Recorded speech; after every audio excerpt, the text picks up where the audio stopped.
भ्रष्टाचार बहुत ज्यादा है नगर निगम के अंदर। आप ही लोगों ने इतनी सारी कहानियां बताई। भ्रष्टाचार बहुत ज्यादा है, नीयत खराब है।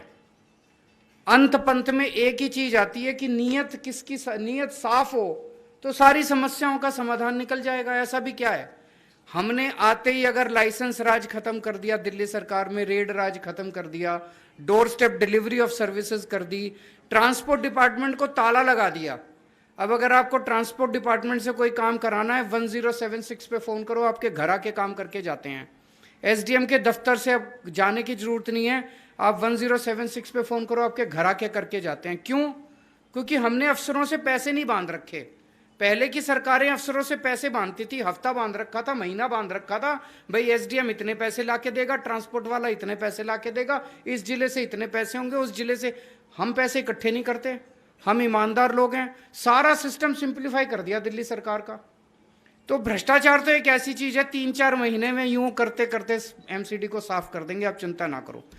एमसीडी के अंदर मेरे को लगता है 3-4 महीने के बाद एमसीडी के अंदर भ्रष्टाचार नाम की चीज नहीं बचेगी। आपको किसी तरह की कोई हैरेसमेंट नहीं होगी उसमें। कई सारी चीजें आ गई। अब आपका लाइसेंस राज आ गया, पूरा सिंप्लीफाई कर देंगे। जितने अननेसेसरी लाइसेंस हैं सारे खत्म कर देंगे, जो जरूरी है उसको रखेंगे, वो भी सारे ऑनलाइन कर देंगे।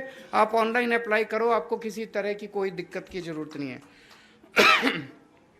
सीलिंग का एक बहुत बड़ा मुद्दा है। सीलिंग को बैठ के इसको सारे को समझेंगे। और मैं आज आश्वासन दे रहा हूं, देखो मैं बड़ा चुन चुन के शब्दों का इस्तेमाल करता हूं, इसीलिए विश्वसनीयता बनी हुई है। जिस चीज की गारंटी देता हूं पक्की कर देता हूं। सीलिंग का मुद्दा मैं समझूंगा, सारा बैठ के समझूंगा, चाहे कोर्ट जाना पड़े, चाहे कहीं जाना पड़े। मेरी पूरी कोशिश होगी कि आप लोगों की दुकानों को मैं डीसील कराऊं। दिल्ली के अंदर वैसे ही व्यापार की बहुत कम अपॉर्चुनिटीज हैं। जो भी हिस्टोरिकल वो रहा, इन्होंने बहुत कम मार्केट्स बनाई। जितना दिल्ली देश की राजधानी है, राजधानी के अंदर तो कॉमर्शियल एक्टिविटी बहुत ज़्यादा होनी चाहिए, बहुत ज़्यादा।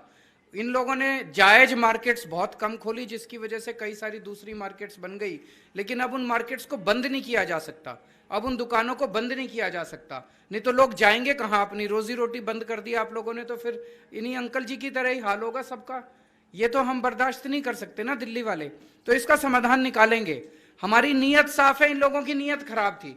इनका ये था पहले सील कर दो, फिर डीसील करने के पैसे लो, पहले सील करते वक्त पैसे लो। दोनों टाइम पैसे लेते हैं ये लोग, नहीं तो धमकी देते हैं, प्रोटेक्शन मनी लेते हैं ये लोग।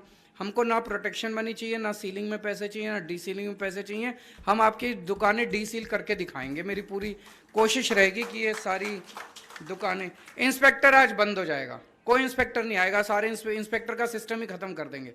इंस्पेक्टर की जरूरत ही नहीं है, कोई इंस्पेक्टर नहीं आएगा। जैसे दिल्ली सरकार का वैट का, जीएसटी का आपके उसमें नहीं आता, कोई इंस्पेक्टर नहीं आएगा।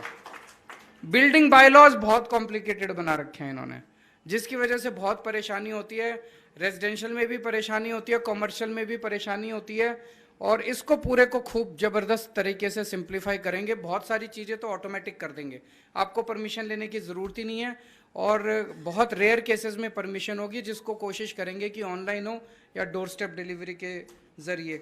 सिंगल विंडो कर देंगे सारी चीज़ों का, ताकि आप एक घर पे बैठ के सिंगल विंडो आप अप्लाई करो और आपके टाइम बाउंड तरीके से आपको वो मिल जाए।